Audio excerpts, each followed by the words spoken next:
começamos. Bora, Miguel, vai para a classe, rapaz. 5 minutos antes nós começamos já a cantar, que é chamando você para entrar, para já se preparar, para poder aquietar o coração. A transmissão começa às 10 da manhã, porque a celebração começa às 10 da manhã, mas você pode e deve já se preparar para estar aqui já então sentado ouvindo a palavra de Deus. Então é esse o processo. Bom, sejam todos muito bem-vindos. Você que está conosco pela primeira, segunda vez, Deus te abençoe. É um prazer ter você aqui. Seja bem-vinda à sua casa, Rebeca. Vocês abandonaram nós, né? Pois eu pego você, seu pai, sua mãe. Deus abençoe você, bom te ver. 1 Reis, capítulo 17, abra sua Bíblia.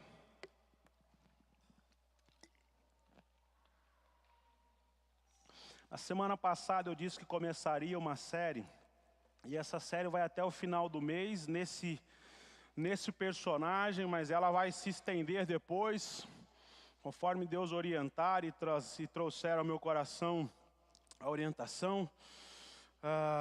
Trarei outros inconformados. Já disse aqui que essa ideia surgiu ouvindo uma pregação do pastor Luciano Subirá, e ele dizendo que Eliseu era um inconformado. E eu comecei a pensar que na Escritura há outros inconformados.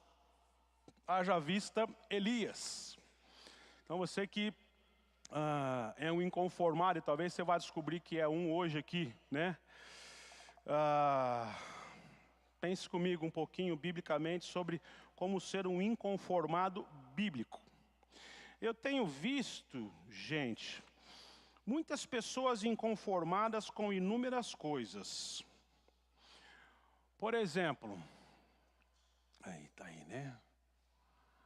Por exemplo, pessoas inconformadas com a política. E elas se posicionam nas redes sociais, e elas colocam o seu posicionamento, e elas falam, e elas leem, elas estudam, elas, enfim, né? Tenho gente inconformado com questões sociais, né? Eles olham para a desigualdade, eles olham para a violência, eles olham para como as coisas não acontecem como deveriam acontecer, e então elas se mobilizam, elas se reúnem em ONGs, elas se reúnem, enfim, e elas buscam fazer alguma coisa para que esse inconformismo seja expresso, e alguma coisa diante disso aconteça. Tem muita gente inconformada quando a sua vontade não é feita, quando os seus direitos não são feitos.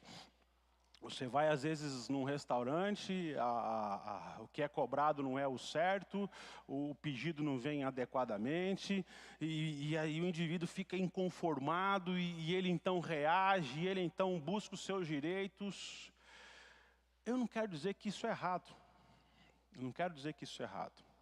Talvez a forma como você expressa o seu inconformismo pode ser errado. Talvez a forma como você expressa o seu desgosto pode ser errado. Mas sim, você vê o cenário político, você vê o cenário social, você vê uma injustiça, um direito seu ferido, você sim pode e deve buscar ter os seus direitos atendidos. Agora, o que me chama a atenção, e é essa tônica de inconformado que eu quero trazer aqui, a minha ideia não é formar uma igreja de pessoas beligerantes, mas sim pessoas inconformadas com o pecado. Porque se tem um grupo que está quase extinto, que está vivendo em escassez, são os inconformados com o pecado. Gente que vai de maneira prática, de maneira objetiva, de maneira sincera e honesta sinalizar, olha, isso é pecado. Em alguns lugares, inclusive, é meio que proibido falar em pecado, porque pecado é afrontar o outro.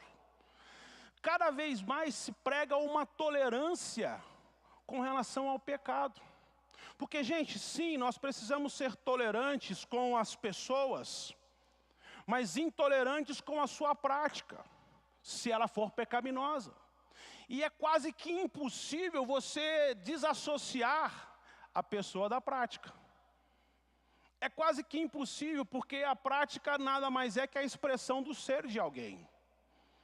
Alguém que fala algo, fala aquilo que está dentro de si, aquilo que processou na sua mente, aquilo que entendeu a respeito do mundo, da sua vida, enfim. E cada vez mais, e gente, esse é um exercício que nós que estamos aqui diante do povo, sendo transmitidos aqui via internet para o mundo inteiro, cada vez mais a gente fica preocupado, cada vez mais, com essa questão. Porque essa tolerância, muitas vezes ela vem maquiada de um discurso, onde qualquer forma de expressar a opinião, ou defender a verdade que se acredita, é tido como uma intolerância, é tido como discriminação. Você está discriminando aqueles que não são. Por exemplo, quando você defende um casamento, quando você defende a manutenção de um casamento, que um casamento seja mantido, independente das circunstâncias, ou seja, vamos lutar para que essa família não seja dissolvida. Para muita gente, para aqueles que por alguma razão passaram por uma separação, para um divórcio, está me discriminando. Não, eu só estou ensinando um princípio. E eu quero trabalhar com você que já não conseguiu por alguma razão qualquer, seja por você ou por razões externas, não conseguiu cumprir esse princípio. Eu quero te ajudar nesse processo também. Mas eu não posso deixar de ensinar esse princípio, porque eu tenho na plateia, ou tenho me ouvindo, pessoas que sofrem dessa situação. Não posso. Fazer isso é cercear o direito daqueles que estão lutando para manter a sua vida a dois, cercear o direito deles entenderem que é possível sim. Por outro lado, também é verdade, quando eu chego para alguém que por alguma razão, como eu já disse, já não conseguiu manter o seu casamento, diga assim: Deus está contigo, mantenha-se firme, você sim tem espaço na nossa comunidade. Você sim tem algumas restrições, mas você tem espaço sim no meio, você é um filho de Deus. Aí o grupo que está lutando aqui fala assim: mas aí não está certo. Porque eu estou lutando para manter, o outro ali não lutou e ele tem o mesmo tratamento que eu. Você percebe? É por isso que aqui na Nova Vida a gente não tem preocupação com isso. A gente abre a Bíblia e prega a Bíblia, e ponto. E pede para que o Espírito Santo faça você entender o que Deus de fato quer falar com você. Só para você ter uma ideia, eu fiquei uns 5 minutos tentando achar um sinônimo para a palavra que eu queria. Essa tolerância está maquiada. No meu primeiro momento, eu escrevi uma coisa, mas eu fiquei assim: isso aqui pode chegar para outro que vai pegar só um pedacinho da minha fala e vai entender diferente. Então deixa eu achar um sinônimo dessa palavra que comunique aquilo que eu quero comunicar. Só para você ter noção de que ponto que nós estamos. Mas a gente não vai se privar de pregar toda a verdade. Porque eu sou, e eu quero que você também seja, um inconformado com o pecado, a começar pelo seu. Pensar diferente nos nossos tempos, meus irmãos, se tornou um exercício bélico, ou seja, de guerra. Haja vista as eleições. Você tem um posicionamento político diferente do outro, pronto. Vocês já viraram inimigos. Gente, ou nós estamos chegando, eu não posso pensar mais. Ou todo mundo que pensa contrário a grupo XYZ, então é intolerante. Percebe a que ponto nós estamos? E meus irmãos, esse exercício pode trazer para você inúmeros prejuízos e complicações. E a gente vai ver na vida de Elias que isso foi verdade. Isso aconteceu. Porque no passado, homens como Elias, Eliseu, Paulo e até o Senhor Jesus Cristo passaram por situações de privação, de cárcere, de morte, porque pensaram diferente do que o povo da sua época. Porque confrontaram o pecado do povo da sua época.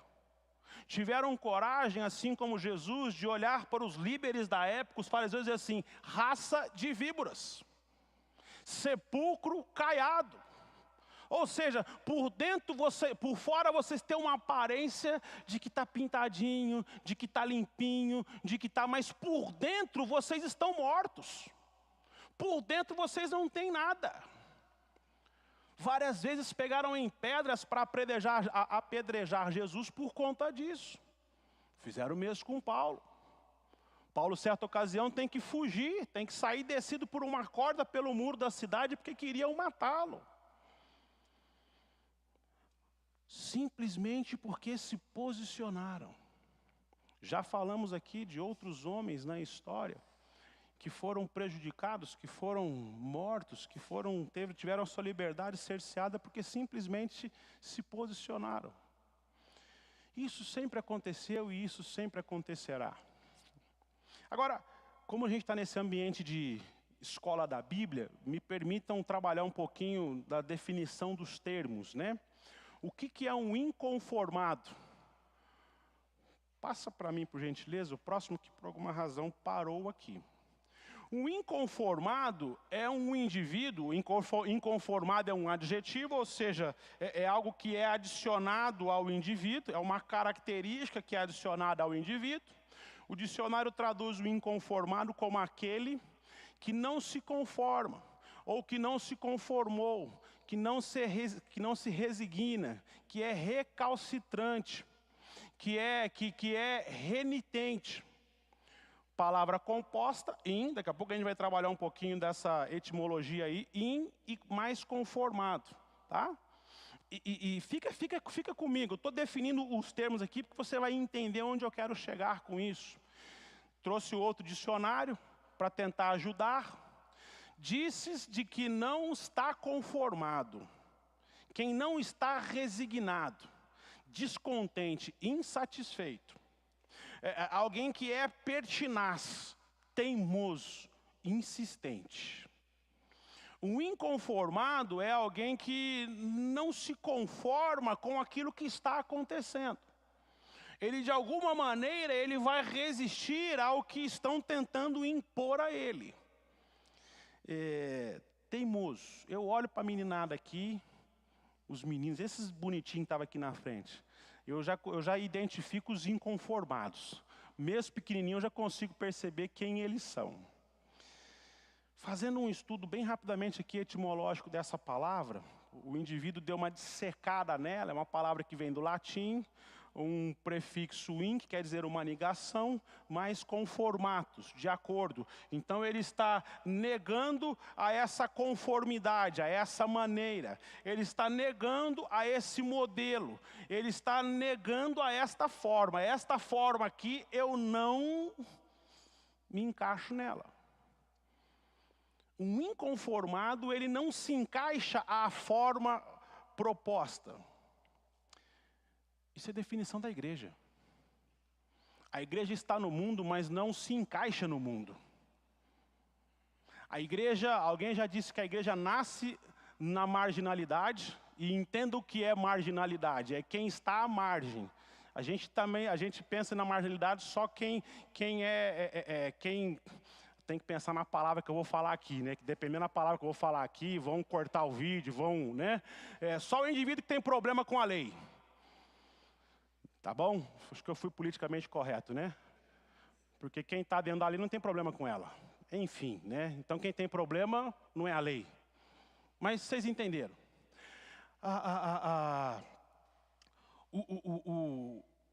A igreja, ela nasce na marginalidade, porque o império na época defendia uma ideia. E a igreja, os do caminho, como nós éramos conhecidos lá em Atos, vem na contramão do mundo. Vem na marginal do mundo. O mundo dizia, César é o Senhor. A igreja dizia, só Jesus é Senhor. Entende? O mundo dizia, acendam incensos para César. A igreja dizia, só Jesus.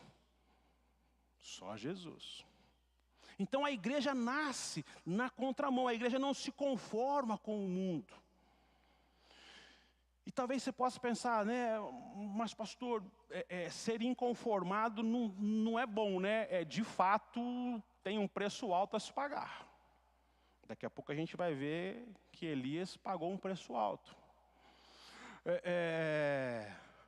Mas eu quero dizer uma coisa antes de dar sequência. E essa introdução eu gastei um tempinho a mais nela por conta disso. Eu quero que você entenda muito bem o que eu quero dizer com ser inconformado. Se você é o inconformado com tudo e com todos, simplesmente porque você precisa discordar, ou você sempre acha que tem que tecer um comentário crítico ou até ácido, de fato você não é um inconformado como Elias. Porque tem gente, e é isso que eu também quero te ajudar nesse processo aqui, que não consegue ver a beleza em nada. Tudo ele consegue encontrar mas ó, isso aqui, mas não consegue. Então, se de fato você é inconformado com tudo e com todos, tudo você precisa discordar, tudo tem uma crítica, então você não é um inconformado como Elias. Talvez você é simplesmente um crítico contumaz. E ser contumaz não é bom. O nosso inimigo foi um desobediente contumaz. Foi não?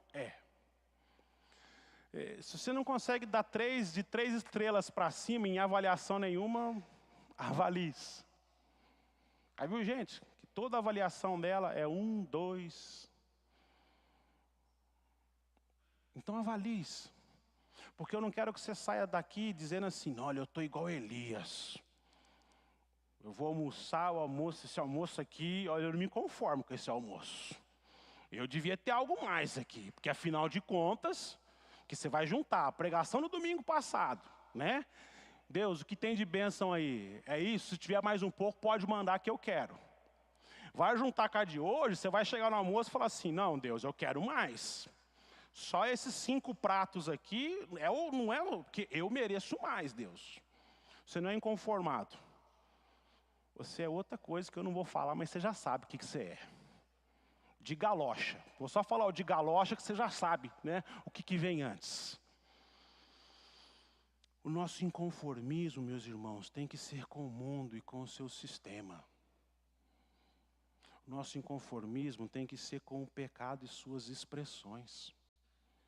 Olha o que o apóstolo Paulo diz em Romanos capítulo 12. Portanto, irmãos, exorto-vos pelas compaixões de Deus, que apresentei o vosso corpo como um sacrifício vivo, santo e agradável a Deus. Esse é o culto racional de vocês. E não vos amoldeis. Na revista e corrigida, não vos conformeis com esse mundo. Não peguem a forma desse mundo. Não amoldeis ao esquema deste mundo, mas sedes transformados pela renovação da vossa mente, para que experimenteis qual seja a boa, agradável e perfeita vontade de Deus. Então, por definição, o cristão será um inconformado com esse mundo. É por isso que eu sempre brinco falando a verdade para os jovens aqui. Ah, pastor, mas todo mundo faz. Ou você é do mundo? Porque se você for do mundo, quando Jesus voltar, ele não vai levar quem é do mundo. Esses vão ficar no mundo. Você está entendendo? É simples assim. E com isso eu não quero dizer, irmãos, nós temos que ser chato. Esse cara que, sabe, não é isso que eu quero trabalhar aqui não. Você vai entender daqui a pouco. Ainda pensando nas etimologias das palavras, pensando na palavra que o Paulo usou aqui, que foi traduzido como amoldeis, ou em algumas traduções conformais. Palavra grega, também não costumo fazer isso aqui, mas eu quero que você entenda muito bem esse negócio aqui. Palavra suskematsu, traz a ideia de conformar-se à mente ou caráter de alguém. Traz a ideia de um padrão do outro. Não tenha o padrão do outro. Não tenha a mente do outro. É por isso que eu digo assim, quem são os seus melhores amigos? Com quem você mais anda? Porque a gente se reúne em grupos. E esses grupos, eles vão se formando de acordo com as nossas preferências. Ou não é? O pessoal que gosta do churrasco está sempre junto.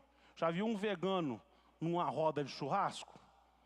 Fica pouco tempo, ele se sente discriminado, coitado, né? Daqui a pouco nem de vegano eu posso falar mais também, que vai ficar esquisito o negócio aqui.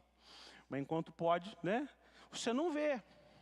Você vê quem não gosta de carros numa feira de automóveis, num evento ali, você não vê. As pessoas, quem não gosta de livro numa feira de livros, ele vai fazer o que ali? Ele não gosta de livro. As pessoas se reúnem, estou vendo uns assim, né? Balançando a cabeça. Por que as pessoas se reúnem assim? Porque é o modo de pensar delas. Você já viu, agora está na moda, né? Eu vou falar aqui, talvez eu seja corrigido logo mais, né? Tem aqueles eventos de anime. O pessoal se veste aí de um personagem, coisa e tal, e eles vão tudo para um lugar, eles estão vestidos iguais. Se você vê um andando pela rua assim, você fala assim, tá indo para um evento de anime. Porque ele está vestido como?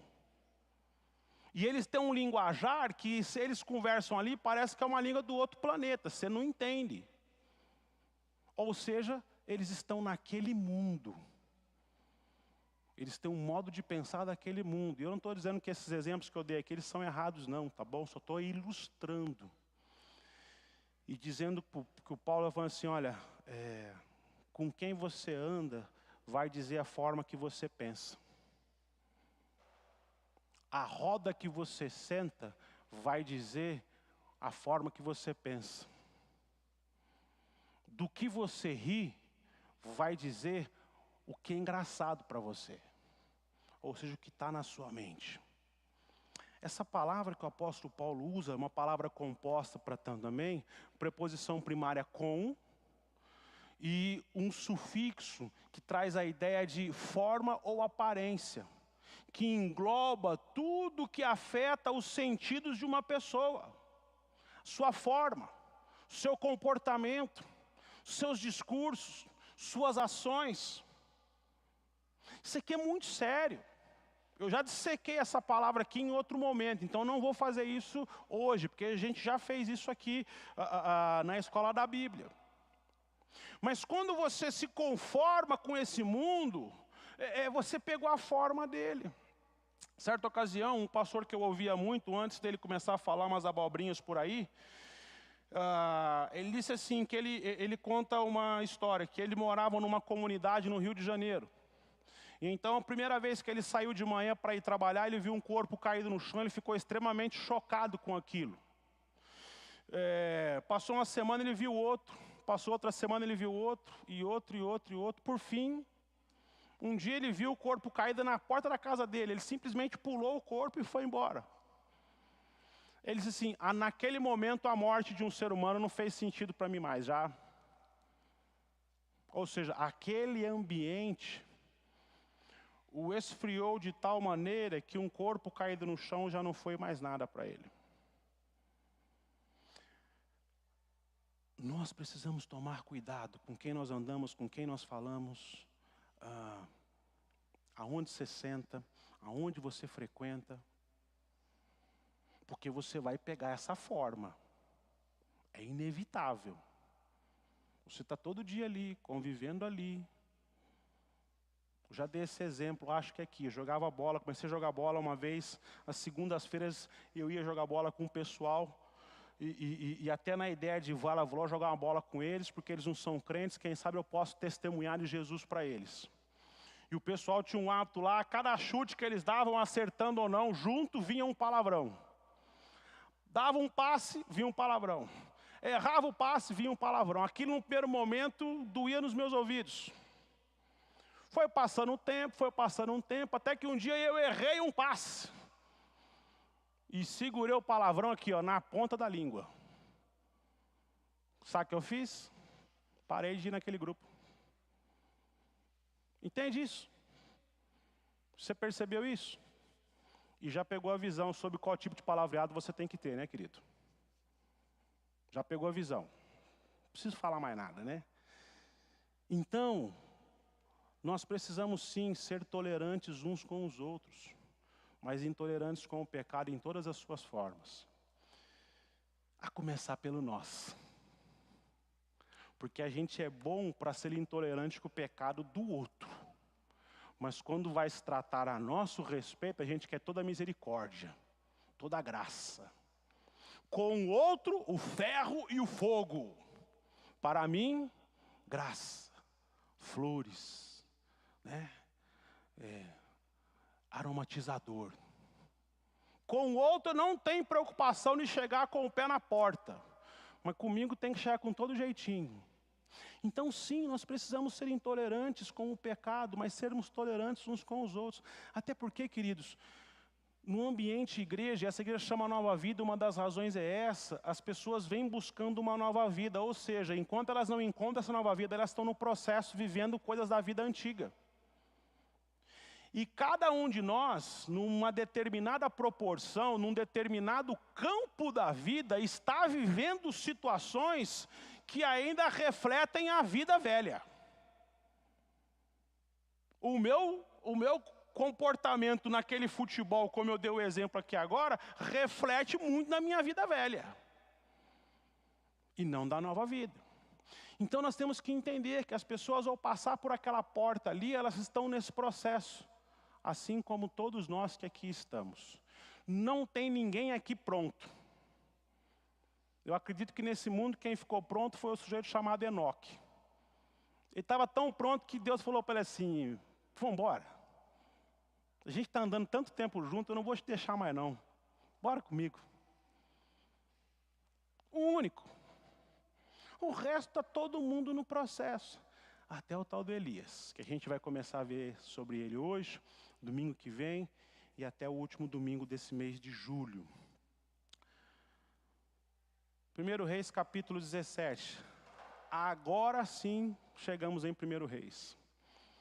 Nota de rodapé.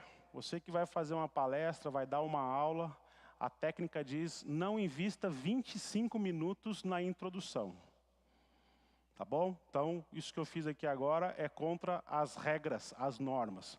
A não ser que o que você vai fazer hoje, não vai terminar hoje. Tá? Então, essa aqui é a introdução para os próximos 3 domingos. Então, se alguém perguntar para você assim, o que é ser um inconformado? Fala assim, YouTube.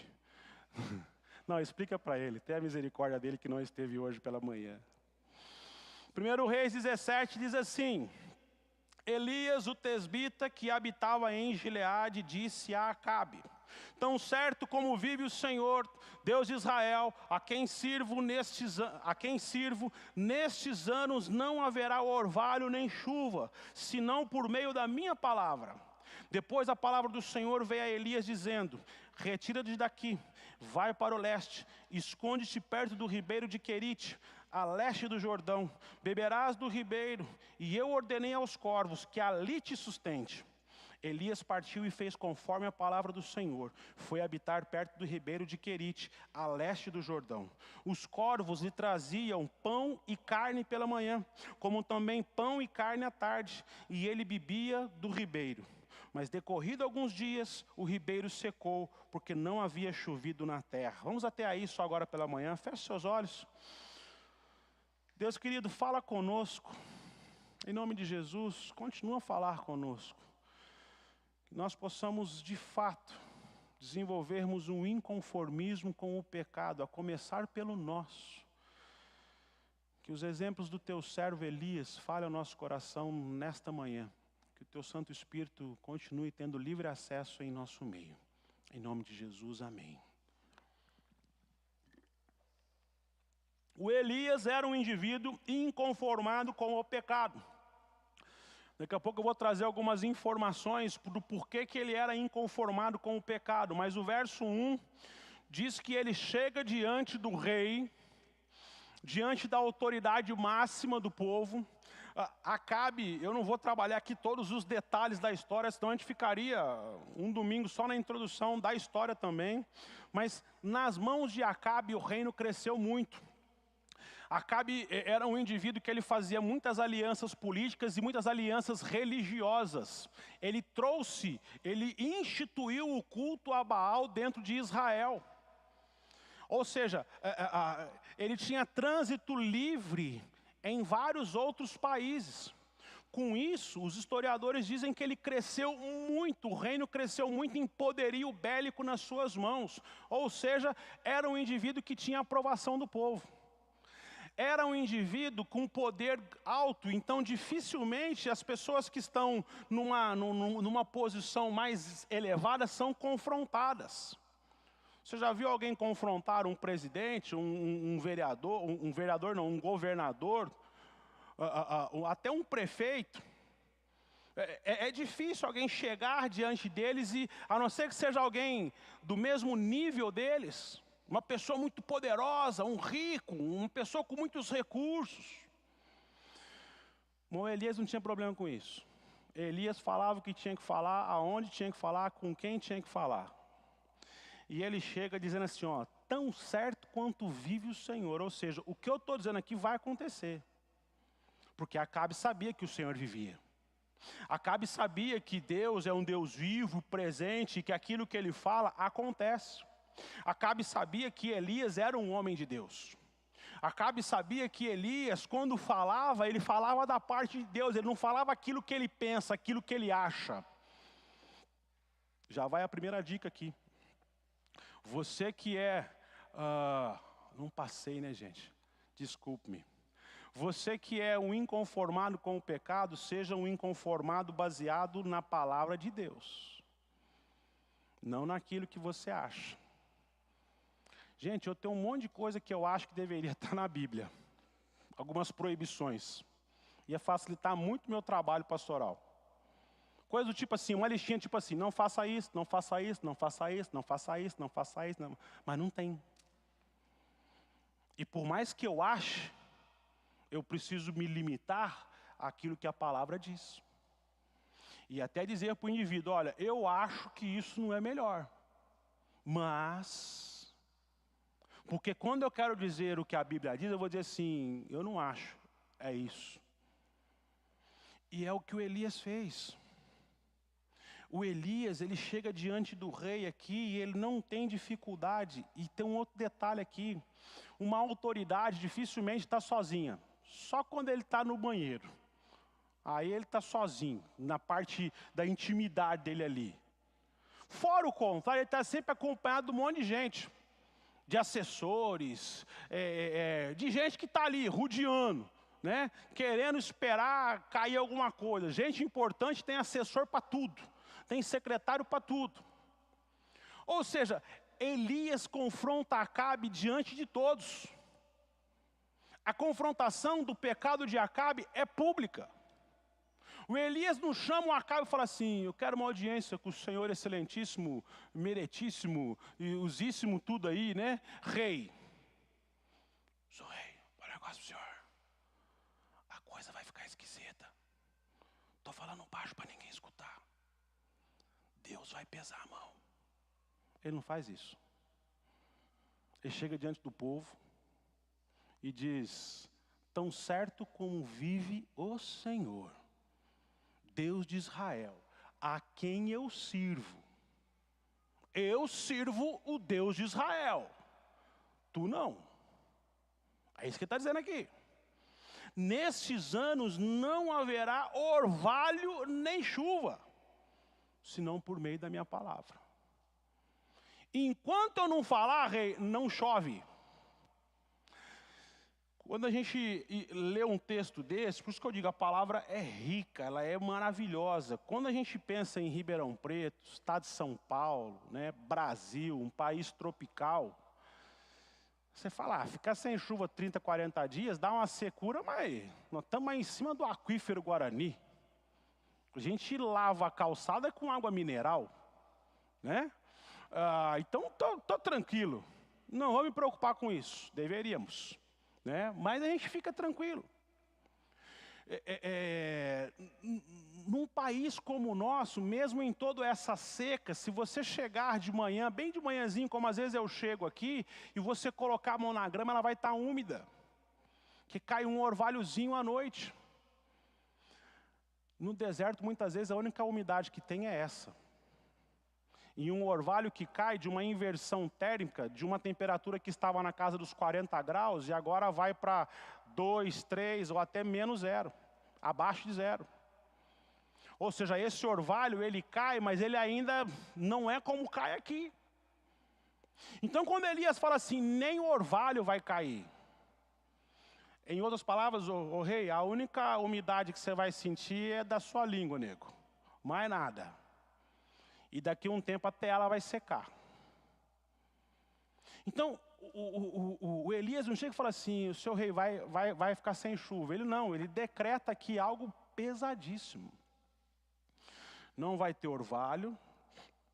As chuvas nessa região, elas tinham um tempo. Não era todo lugar que chovia. Não era todo o tempo que chovia. Não é que nem Ribeirão Preto, Brasil, chove o tempo todo. Mesmo as estações, elas não respeitam muito, porque é um país tropical e vem as frentes frias. Não, aqui não acontece isso. E quando a chuva não chega no tempo certo, na hora certa, no lugar certo, na quantidade certa, nessa sociedade agropastoril, ou seja, que não tem supermercado, a primeira coisa que afeta é a barriguinha do povo.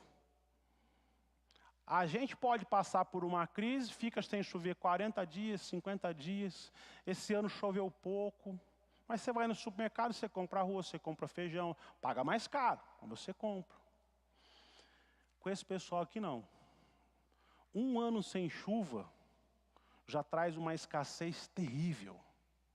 Os animais emagrecem, produzem menos leite, produzem menos pele para aquecer o povo, a terra fica mais dura. Está tudo isso nesse contexto aqui.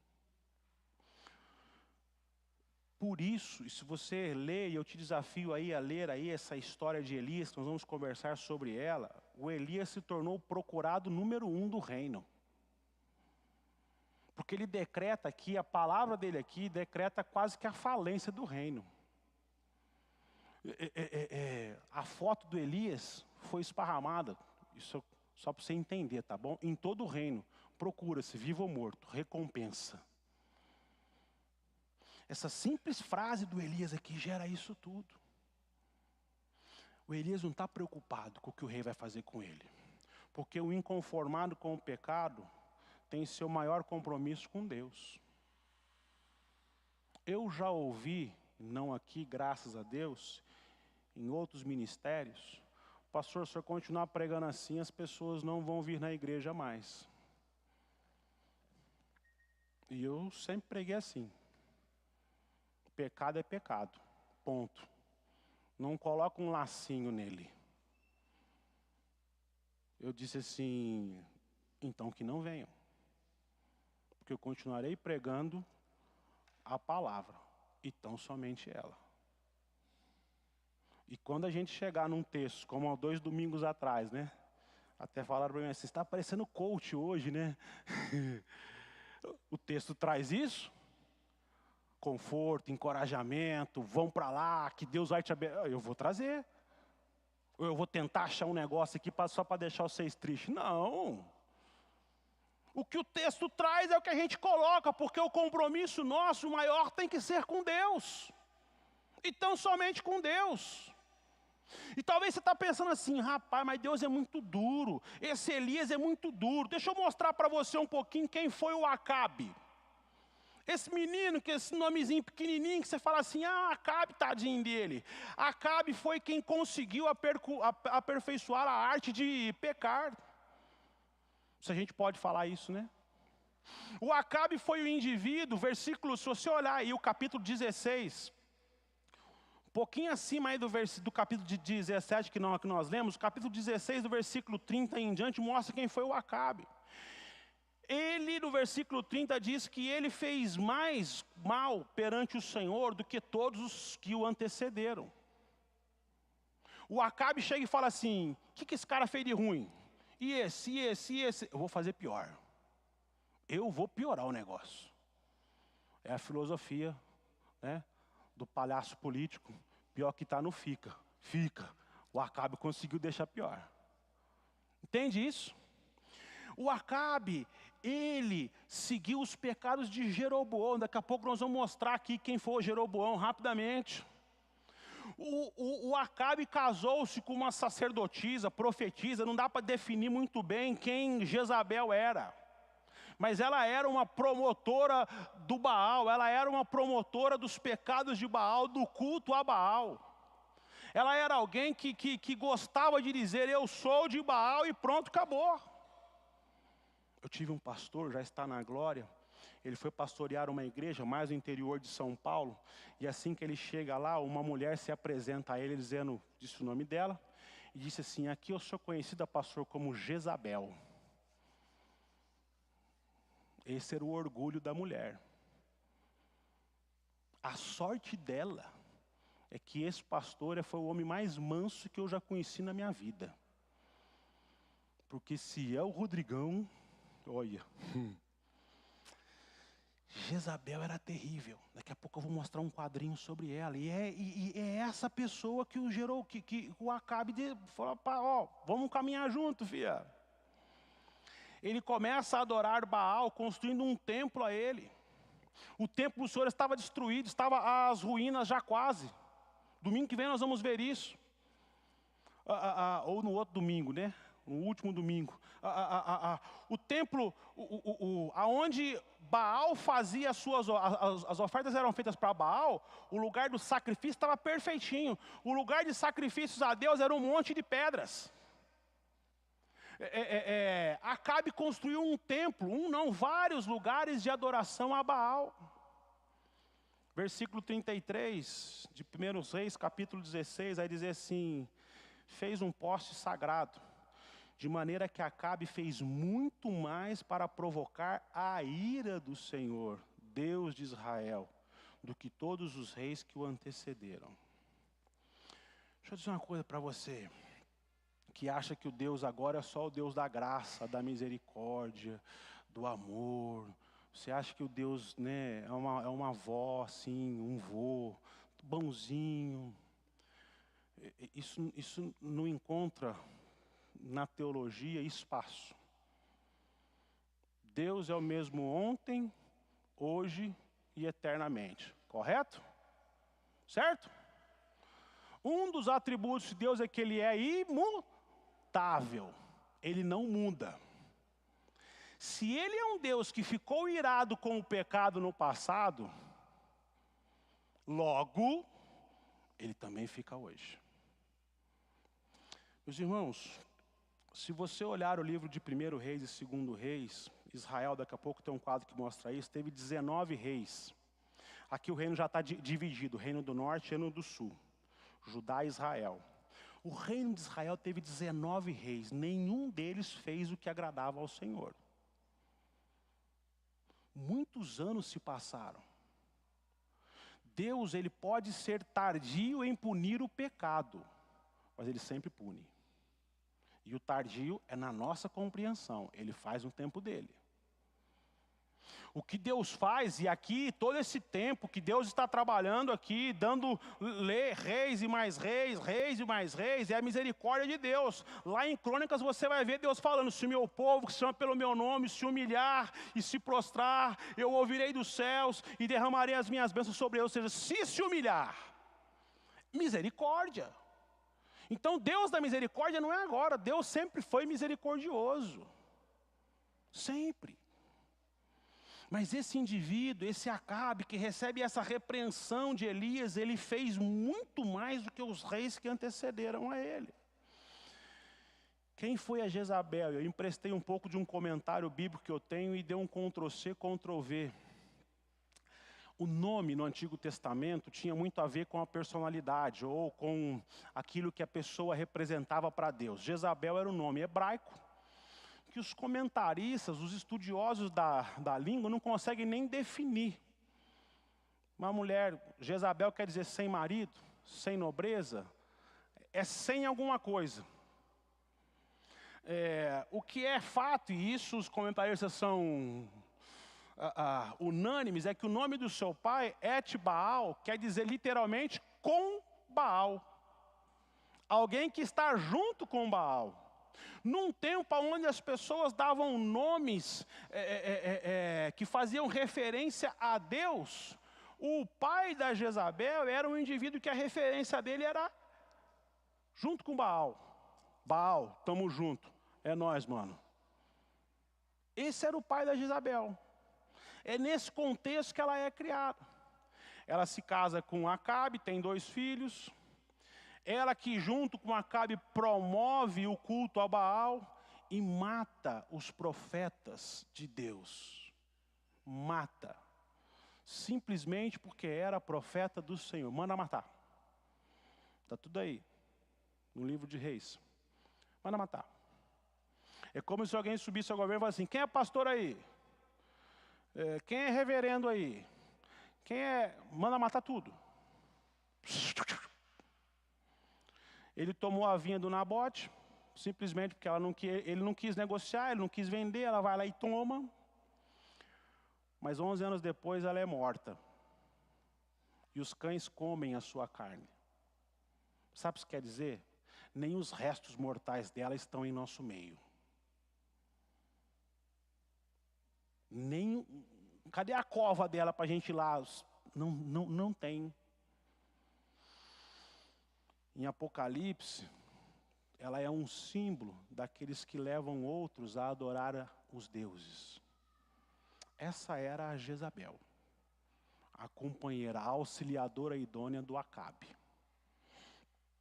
Agora, o texto diz, né, que o Acabe, e se você ler todo o 1 Reis aqui, os que fizeram mal, vamos dizer assim, e seguiram os pecados de Jeroboão, seguiram os pecados de Jeroboão. Quem foi esse tal Jeroboão? Esse tal Jeroboão é o que começa a bagunçar o negócio lá atrás.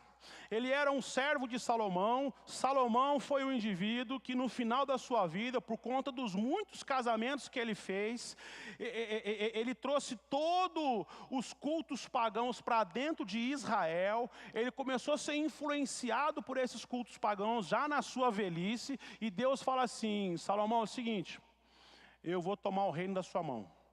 O reino estava unido. Eu vou dividir o reino na sua mão. E ele não vai ficar mais só com você. Eu vou manter ainda uma parte do reino, uma porção do reino, por amor a seu pai Davi. Pelas promessas que eu fiz a ele. Mas que dependesse de você, Salomão, ó. E aí, Deus então vai dar para esse Jeroboão o reino. A parte de Israel. E ele fala assim, olha, se você... Está tudo lá no 1 Reis. Leia lá depois. Se você andar nos meus caminhos, fala para o Jeroboão. Se você fizer tudo que eu mandar você fazer, se você seguir os meus... você vai ser bem sucedido. Vou manter a sua dinastia. O que o Jeroboão fez? Tudo errado. Com medo do povo ir a Jerusalém, adorar a Deus em Jerusalém, e então o povo querer ficar lá com o povo de Judá, com o reino de Judá, e depois matar ele e tomar o reino dele, o que ele faz? Ele estabelece vários lugares de culto, não a Deus. Já o início de Baal, que ele faz touros, e a imagem de Baal, uma das principais é um touro, tipo um minotauro, para você que assistiu o Sítio do Pica-Pau. Então esse Jeroboão é quem começa a fazer vários pontos de adoração por todo o reino, por toda a terra de Israel. E os outros que vieram depois dele seguiram a mesma linha. É nesse cenário que o Acabe levanta. Os meus colegas pastores e eu também, a gente devia ter vergonha de falar que é difícil pregar hoje. Porque aqui é difícil pregar. É nesse contexto que é levantado Isaías, que é levantado Jeremias. É nesse contexto. Aqui é difícil pregar. Aqui não tem liberdade de culto. Porque você vai ver, na sequência, a gente vai trabalhar isso melhor no próximo domingo, que depois que o Elias dá essa palavra, versículo 2, olha na sua Bíblia, de 1 Reis 17. Depois, a palavra do Senhor vem a Elias dizendo, retira-te daqui, vai para o leste, esconde-te perto do ribeiro de Quiriate, a leste do Jordão, ou seja, foge. cutucou a onça com a vara curta. Você mexeu no vespeiro. E tipo, isso acontece, né? Quando a gente era criança, os crianças raiz, né? Caixa de abelha lá. Aí, qual é a ideia? O caixa de marimbondo, né? Jogou uma pedra, né? Olha a ideia da molecada. E quer fugir. Não dá para fugir. Vai chegar em casa inchado. É mais ou menos isso que Deus está falando para Elias. Elias, você cutucou a onça com a vara curta, foge. Por isso que o Elias vai dizer, dentro desse cenário que o Elias se levanta e vai dizer, tão certo como vive o Senhor, não vai chover, rei. 19 reis fizeram mal aquilo diante dos olhos do Senhor. Por 19 reis que passaram, nenhum rei que reinou no reino de Israel fez o que era bom aos olhos do Senhor. Nenhum deles. E o mais interessante, quando você olha depois para o capítulo 18, você vê que o povo estava tudo junto. Porque no capítulo 18, a gente vai trabalhar esse capítulo mais à frente, tem aquele grande momento, né, onde Elias pede fogo do céu, queima o altar, aquele negócio todo. Elias chega diante do povo e fala assim, vocês acreditam que há rei em Israel? Vocês acreditam que há Deus em Israel? O povo tudo quietinho. Ninguém fala nada. Todo mundo conivente. Ou no mínimo, com medo. Mas pastor, teve 7.000 que não dobraram os joelhos. Teve. Deus separou 7.000 que não dobraram os joelhos a Baal, mas eles também continuavam quietos. Teve 100 sacerdotes que o copeiro do rei escondeu, 50 em cada caverna. Eles também estavam escondidos. O único que levanta e fala assim, ó, tua casa caiu. O teu tempo acabou. Foi Elias. Ainda bem que Deus sempre levanta alguém para confrontar o pecado. Porque alguém inconformado com o pecado sabe exatamente o que Deus quer. Reconhece a vontade de Deus. Reconhece o castigo de Deus. E como? Aqui, ó. Meu irmão, se você ler a Bíblia, quanto mais você ler da Bíblia, menos você pecará. Porque mais você vai conhecer da vontade de Deus. Ainda agora pela manhã estávamos conversando aqui, né? Eu, Alexandre, Jorge e o Oswaldo. 4 homens adultos, mas que foram crianças normais. Ou seja, fizeram arte. Desobedeceram. E estavam assim, o Belmiro também estava ali. A gente estava falando assim, e a gente falava e já sabia que ia apanhar quando chegasse em casa. Por quê? Porque conhece o pai. Conhece as regras do pai. E não vou dizer qual, falou assim, o pai devia ter batido um pouco mais. Eu acho que todos nós temos essa sensação. Ixi, falei de bater na criança. Rapaz do céu, vamos cortar o YouTube. Tá vendo como é que é difícil? Foi no passado isso. Agora é só 3 varadinhas só, eu aprendi de cor. Na região glútea. Meus irmãos. Leia a Bíblia e faça oração se você quiser crescer. Se você ler a Bíblia, Deus vai falar para você, meu filho, não é esse o caminho. Leia Provérbios. Leia Provérbios.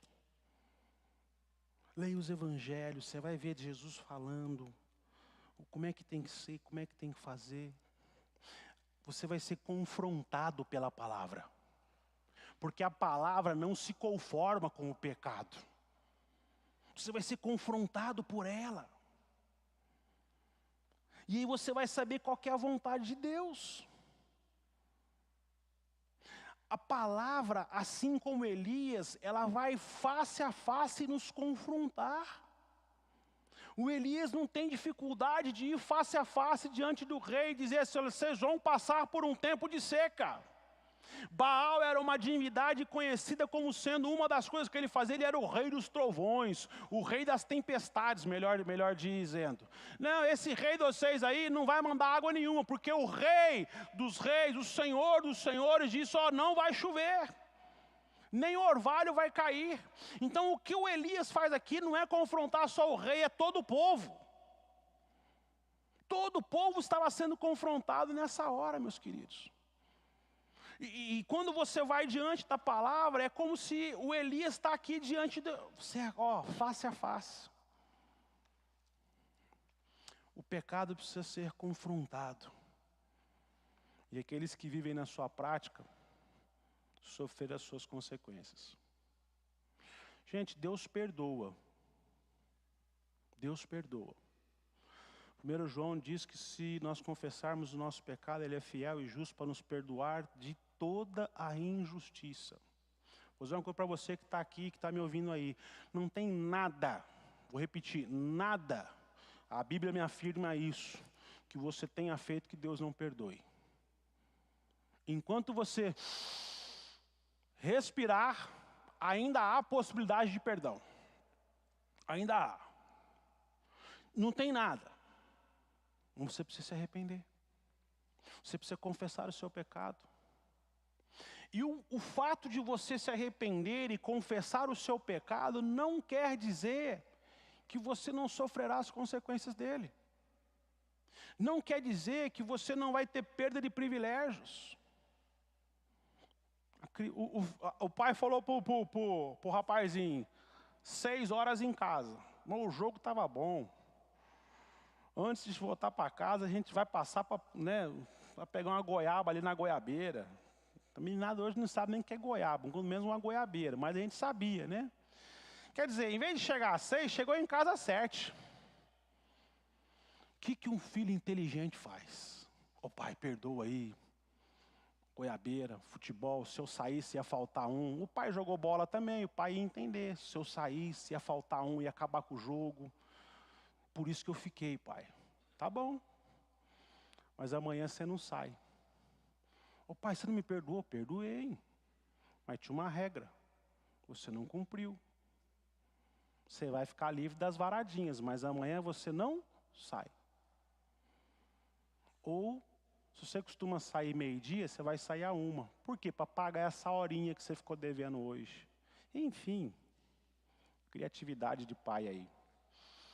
Consequência. As consequências vêm sobre tudo e sobre todos, meus irmãos. Não dá para fugir delas. Então, finalizando, e é finalizando mesmo, para os engraçadinhos que dizem que quando eu falo finalizando, eu falo mais 40 minutos. O que se espera de um crente em Jesus Cristo é que ele seja inconformado com o pecado. O que eu espero, meu irmão, o que Deus espera é que você seja inconformado com o pecado, começando pelo seu. Quando você pecar, o que Deus espera não é que você faça assim, yes, pequei. Não é isso não. Quando você pecar, o que Deus espera é que você diga assim, miserável homem que eu sou. O que Deus espera é que você esmurre o seu corpo tentando reduzi-lo. O que Deus espera é que você diga, convém que ele cresça e eu diminua. Começa pelo seu, até para que você tenha autoridade, até para que você tenha experiência, tenha prática para dizer para outros, abandone essa prática do pecado que você está vivendo hoje. Eu já passei por isso, eu sei as consequências danosas que isso traz, abandone isso. Sai dessa vida. Entende isso, queridos? Então o que se espera é que você seja inconformado. Se o pecado te agrada e você está nele ali, e gosta dele, e todo dia você marca um horário com ele, toma cuidado. Pode ser que o Espírito Santo de Deus, que convence o homem do pecado e da justiça, não esteja habitando em você. E se isso acontece na sua vida,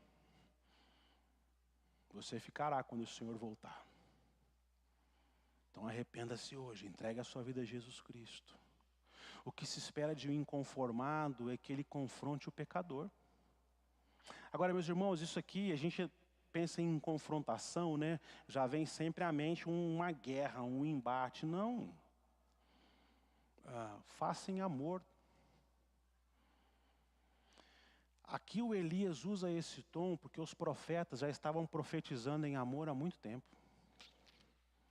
E o Elias chega, deu, a gente não conversa mais. Agora, assunto encerrado. Mas o processo, quando você pensa em Mateus 18, se o seu irmão pecar, vai falar com ele. Se você viu o seu irmão em pecado, vai falar com ele. Não é com o pastor. Fala com ele. Fala, irmão, eu vi uma situação sua que eu acredito ser pecado. Porque a Bíblia nos mostra que confronte-o em amor.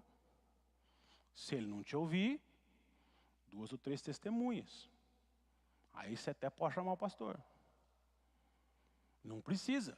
Você pode chamar outro irmão, maduro, que tem confrontado o seu pecado. Porque se você levar outro que está tão sujo quanto aquele lá, aí deu ruim. Muitas vezes nós não confrontamos o pecado do outro porque a gente está todo enrolado. Por isso que eu comecei com um inconformado com o meu pecado. Entende isso? Então o que se espera é que você confronte. Aí levou 2, 3, aí traz para a igreja. Mas geralmente a gente traz para a igreja primeiro, né? Não, vai lá falar. Em amor, buscando restaurar aquele irmão. Buscando trazê-lo à compreensão de que esse caminho que ele está andando é um caminho de perdição. E o que se espera de um crente confrontado pelo pecado é que ele se arrependa diante da confrontação. E não que ele, né? Quem é que está falando de mim aí? Mas vocês também. Isso é tudo de crente, irmãos. No mínimo ouça. E reflita. E ore. Ouvir, refletir e orar. Se o irmão citou um texto lá, vai estudar o texto. Mas vai de coração aberto, dizendo assim, Deus, é isso mesmo? Fala comigo.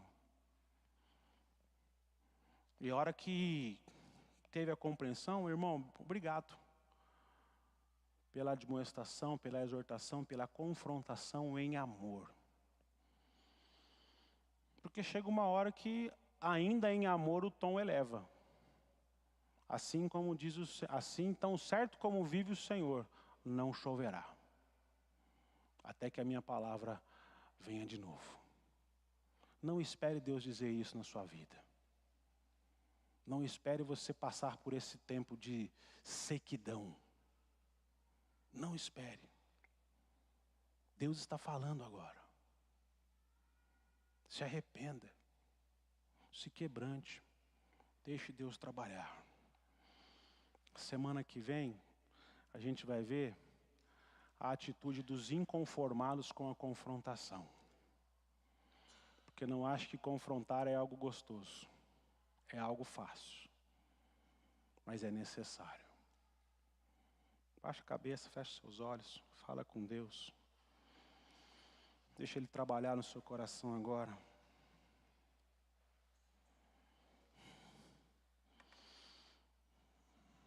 À noite eu vou conversar sobre a oração do Pai Nosso, aonde Jesus, ensinando os seus discípulos a orar, começa com Pai, santificado seja o teu nome. Nós servimos a um Deus santo. E o que se espera daqueles que se aproximam dele é que se aproximem em santidade, separados do mundo, purificados pelo sangue de Jesus Cristo. E os nossos pecados nos separam de Deus. A nossa conformidade com o mundo não faz com que sejamos separados do mundo, pelo contrário, nos coloca dentro do mundo. Então, se os padrões desse mundo, se as ideias dessa era têm ditado o seu caminho, a sua direção, têm ditado a sua maneira de viver, peça perdão a Deus, Ele está aqui. Ele é seu amigo. Aqueles que confrontam, meus irmãos, saibam disso, são amigos. Um amigo verdadeiro é aquele que confronta em amor. E se tem um amigo, tem um irmão seu que está andando por um caminho errado, confronte em amor. O Espírito Santo está falando com você. Ele é seu amigo. Ele está dizendo para você: mude a sua atitude, mude a sua prática. Deixe de agir como você tem agido. Arrependa-se. Não espere que o tempo de sequidão chegue. Se essa palavra falou ao seu coração, fala com Deus, pedindo a Ele perdão, graça e misericórdia. Eu quero te convidar a se colocar